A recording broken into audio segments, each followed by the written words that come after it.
Over the past few years, being compliant with Solvency II measures were the biggest challenges for companies. Gareth Haslip, Head of Risk and Capital Strategy for EMEA at Aon Benfield, outlines for news insurances what are today's issues while dealing with Solvency II. There's been big challenges in terms of getting everything in place that's needed to meet the requirements of Solvency II. And that goes beyond just databases and capital calculations. It changes the structure of companies. Companies having to put in place new governance processes that perhaps weren't there before. Introducing the role of Chief Risk Officer, if that wasn't already there. For some companies it goes beyond that in terms of corporate structure. Does the existing corporate structure work under Solvency II? A lot of companies have a subsidiary structure with captives being used for sort of internal reinsurance, and those sort of structures are not necessarily optimal under Solvency II. So we're seeing a lot of work going into capital calculations, governance of qualitative Pillar 2 issues, the reporting part of Pillar 3, which is very substantial, and then more broader issues about business strategy and corporate structure.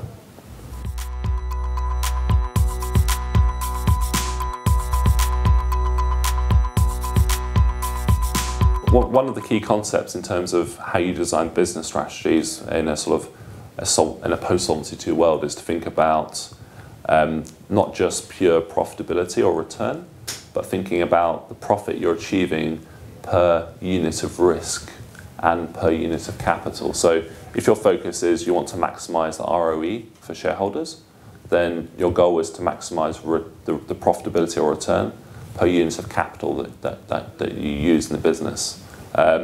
But having a pure return on equity perspective isn't necessarily the best thing for maximizing franchise value for the company. Maximizing ROE is all about maximizing your expected profitability given the amount of capital you need to hold. But that doesn't protect, if you adopt a strategy that's just focusing on maximizing ROE, you don't necessarily protect yourself against adverse events. You're not managing the downside risk. So we like to think about things in a sort of from two different perspectives. So first of all, the economic perspective: how much profitability do we generate per unit of risk in the business, or sort of risk-adjusted returns? And then secondly, how much profit do we generate for the capital we're setting aside? And the ideal business strategy is one which achieves an optimal economic return and also maximizes return on equity.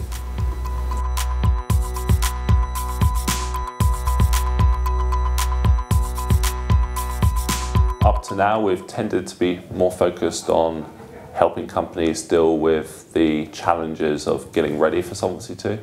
It's all that the build-up in terms of how do you ensure that you have the solvency ratio that you aspire to. If you're aspiring to 160% solvency ratio, but you're only at 120 today, what steps do you need to put in place by 2014 to achieve that? Perhaps with respect to your actual business plan, which might be you're growing premium by 5–10% a year. What capital injections are needed? How does your reinsurance strategy need to evolve? So that's kind of been the focus today. Over the last few months, our focus has shifted. We're now thinking a lot of our clients are actually there or almost there on the implementation side of Solvency II. Now is the time to actually start thinking about how do you react to Solvency II in the longer term? How do you make yourself more competitive in the market than your peers? And it's that part of Solvency II which I think is going to drive the market over the coming few years, particularly for those companies that have got head of the pack on the implementation side.